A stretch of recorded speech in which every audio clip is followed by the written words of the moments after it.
السلام عليكم ورحمة الله وبركاته.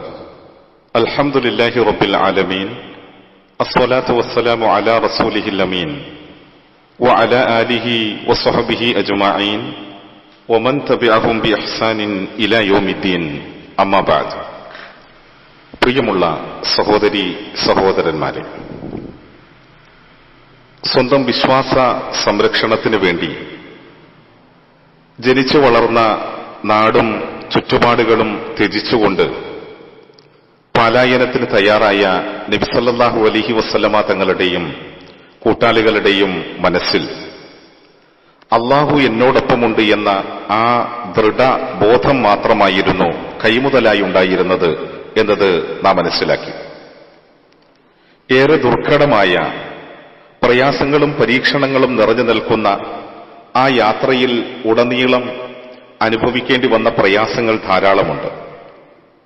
എന്നാൽ ആ പ്രയാസങ്ങളിൽ നിന്നെല്ലാം അല്ലാഹു സുബ്ഹാനഹു വ തആല നബി സല്ലല്ലാഹു അലൈഹി വസല്ലമ തങ്ങളെ അത്ഭുതകരമായി രക്ഷപ്പെടുത്തുകയുണ്ടായി. ചരിത്രത്തിൽ കാണാൻ സാധിക്കുന്ന പ്രസിദ്ധമായ ഒരു സംഭവമുണ്ട്. മഹാനായ നബി സല്ലല്ലാഹു അലൈഹി വസല്ലമ തങ്ങൾ ഏതു നിലയിലും പ്രവാചകനെ പിടികൂടണമെന്ന് ശത്രുക്കൾ ശാഠ്യം പിടിക്കുകയാണ്. നാടിന്റെ നാനാഭാഗത്തും പ്രവാചകനെ അന്വേഷിച്ചുകൊണ്ട് ജനങ്ങൾ പാഞ്ഞു നടക്കുന്നു.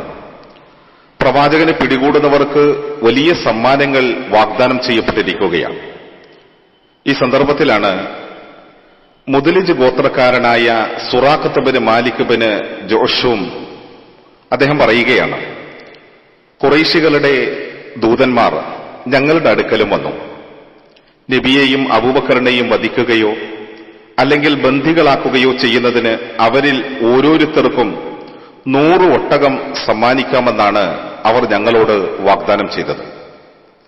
അങ്ങനെ ഒരു ദിവസം ഞാൻ എന്റെ ഗോത്രമായ ബനൂ മുദ്ലിജിന്റെ ഒരു സദസ്സിലിരിക്കുമ്പോൾ അവരിൽ ഒരാൾ കയറി വരികയാണ്.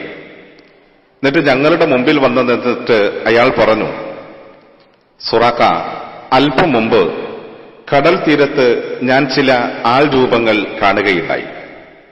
അത് മേൽ പറയപ്പെട്ടതുപോലെ മുഹമ്മദ് നബിയും കൂട്ടുകാരുമാണെന്ന് എനിക്ക് തോന്നുന്നു.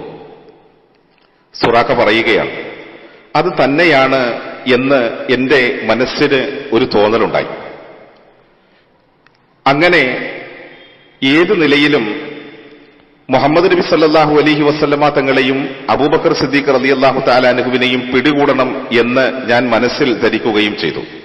പക്ഷെ മറ്റാരും തന്നെ പിന്തുടരാതിരിക്കാൻ വേണ്ടിയിട്ട്, നീ കണ്ടവർ മുഹമ്മദും കൂട്ടരുമല്ല, നമ്മളുടെ കൺമുന്നിലൂടെ കടന്നുപോയ ഇന്നിന്ന ആളുകളാണ് എന്ന് പറഞ്ഞ് അവരെയെല്ലാം വഴിതെറ്റിക്കുകയും പിന്നീട് എഴുന്നേറ്റ് വീട്ടിൽ ചെന്ന് കുതിരയെ തയ്യാറാക്കി ഒരു കുന്നിന് പിന്നിൽ കാത്തു നിൽക്കാൻ അദ്ദേഹത്തിന്റെ ജോലിക്കാരനോട് പറയുകയും അങ്ങനെ അയാൾ അയാളുടെ വാരിക്കുന്തവും എടുത്ത് വീടിന്റെ പിറകിലൂടെ പുറത്തേക്കിറങ്ങി.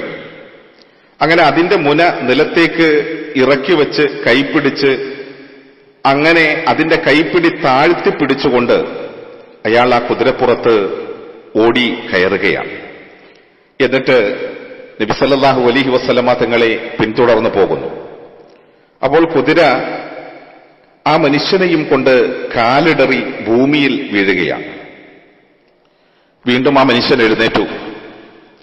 ആവനാഴിയിലെ അമ്പുകളെടുത്ത് അന്നത്തെ ജാഹിലീയത്തിലെ സംസ്കാരമനുസരിച്ചുകൊണ്ട് അയാൾ ചില പ്രശ്നം വെക്കലുകളൊക്കെ നടത്തി നോക്കി. പക്ഷെ അയാൾക്ക് മറുപടികളൊന്നും അനുകൂലമായിരുന്നില്ല. അതൊന്നും പരിഗണിക്കാതെ തനിക്ക് കിട്ടാൻ പോകുന്ന വലിയ സമ്മാനത്തെക്കുറിച്ച് ഓർത്തുകൊണ്ട് വീണ്ടും കുതിരപ്പുറത്തേറി ധൃതിയിൽ ഓടിച്ചു പോവുകയാണ്. പിന്നീടും നബി സല്ലല്ലാഹു അലൈഹി വസല്ലമ തങ്ങളുടെ അടുത്തേക്ക് എത്തുമ്പോൾ പ്രവാചകൻ ഇങ്ങനെ വിശുദ്ധമായ ഖുർആൻ പാരായണം ചെയ്യുകയാണ്. ആ പാരായണം ആ മനുഷ്യൻ കേൾക്കുന്നു. എങ്ങോട്ടും അള്ളാഹുവിന്റെ റസൂല് തിരിഞ്ഞു നോക്കുന്നില്ല, ഒന്നിനെയും ഭയമില്ല. അബൂബക്കർ സിദ്ദീഖ് റളിയല്ലാഹു തആല അൻഹു ഇടയ്ക്കിടയ്ക്ക് തിരിഞ്ഞു നോക്കുന്നുമുണ്ട്. അങ്ങനെ ഈ മനുഷ്യൻ അയാളുടെ കുതിരയെ പ്രവാചകന്റെ പിന്നിൽ ഓടിക്കുകയാണ്. ഈ സന്ദർഭത്തിൽ ആ കുതിരയുടെ ഇരു കൈകളും മുട്ടോളം ഭൂമിയിലേക്ക് കണ്ടുപോയി. കുതിരപ്പുറത്തുനിന്ന് സുറാഖ തെറിച്ച് ദൂരേക്ക് വീഴുകയാണ്. പല പ്രാവശ്യം ആ കുതിരയെ എഴുന്നേൽപ്പിക്കാൻ വേണ്ടി ആ മനുഷ്യൻ പരിശ്രമിച്ചു. പക്ഷെ ആ ശ്രമങ്ങളെല്ലാം പരാജയപ്പെടുകയാണ്. ഒടുവിൽ അത് നേരെ നിന്നു കഴിഞ്ഞപ്പോ ആകാശത്ത് വ്യാപിച്ചു കിടക്കുന്ന ഒരു പുക പോലെ പൊടിപടലങ്ങൾ ആ മനുഷ്യന്റെ മുന്നിൽ ദൃശ്യമായി തീരുകയാണ്. എന്തെല്ലാമോ ചില അനിഷ്ടകരമായ സംഭവങ്ങൾ ഉണ്ടാകാൻ പോകുന്നു എന്ന് ആ മനുഷ്യന്റെ മനസ്സിന് തോന്നാൻ തുടങ്ങി. അങ്ങനെ വീണ്ടും ആ മനുഷ്യൻ പ്രവാചകൻ സല്ലല്ലാഹു അലൈഹി വസല്ലമ തങ്ങളുടെ അടുക്കലേക്ക് പോവുകയാണ്. പക്ഷെ ആ പ്രാവശ്യം പ്രവാചകനെ പിടികൂടുക എന്നതല്ല ലക്ഷ്യം, മറിച്ച് പ്രവാചകനോട് അഭയം തേടുക എന്നുള്ളതാണ്. അങ്ങനെ നബി സല്ലല്ലാഹു അലൈഹി വസല്ലമ തങ്ങളുടെ അടുക്കലേക്ക് ആ മനുഷ്യൻ എത്തിയപ്പോ റസൂലുള്ളാഹി സല്ലല്ലാഹു അലൈഹി വസല്ലമ തങ്ങളുടെ വിശുദ്ധമായ ഈ ദീൻ, അള്ളാഹുവിന്റെ ഈ വിശുദ്ധമായ ദീൻ അത് വിജയിക്കാൻ പോവുകയാണ് എന്ന ഒരു മാനസികമായ ചിന്ത എന്റെ മനസ്സിലേക്ക് കടന്നു വരികയാണ്.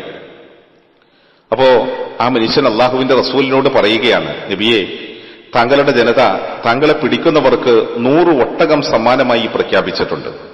അത് മോഹിച്ചുകൊണ്ടാണ് ഞാൻ ഈ കൃത്യത്തിനായി ഇറങ്ങി പുറപ്പെട്ടത്.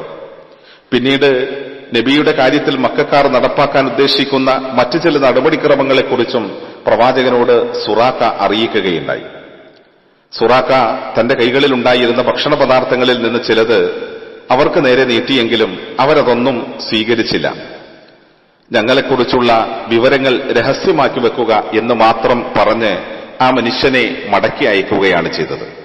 നാം ഒന്ന് ആലോചിച്ചു നോക്കൂ, അത്ഭുതകരമായി അള്ളാഹുവിന്റെ സഹായം ഏത് നിലയിലാണ് ലഭ്യമായി തീരുന്നത് എന്ന് ഈ ചരിത്രം വളരെ കൃത്യമായ നിലയിൽ നമ്മളെ പഠിപ്പിക്കുകയാണ്. അതെ, അള്ളാഹു എന്നോടൊപ്പമുണ്ട് എന്ന ആ ദൃഢബോധത്തിൽ പ്രവാചകൻ സല്ലല്ലാഹു അലൈഹി വസല്ലമ തങ്ങളും അബൂബക്കർ റളിയല്ലാഹു തആല അൻഹുവും സഞ്ചരിച്ചപ്പോൾ വഴിയിലുണ്ടായിരുന്ന പ്രതിബന്ധങ്ങളെ മുഴുവൻ അള്ളാഹു മാറ്റുകയും എല്ലാ പ്രയാസങ്ങളിൽ നിന്നും ആ പ്രവാചകനെ കാത്തുസൂക്ഷിക്കുകയും ചെയ്തു എന്ന് ചരിത്രത്തിൽ നിന്ന് നമ്മൾക്ക് പഠിക്കാൻ കഴിയുന്നുണ്ട്. അള്ളാഹു ആ പ്രവാചകന്റെ മാർഗത്തിൽ ജീവിക്കുവാനും നാളെ ഉന്നതമായ സ്വർഗത്തിൽ ആ നബിയോടൊപ്പം ഒരുമിച്ചുകൂടാനും നമ്മെ അനുഗ്രഹിക്കട്ടെ. അസ്സലാമു അലൈക്കും വറഹ്മത്തുള്ളാഹി വബറകാതുഹു.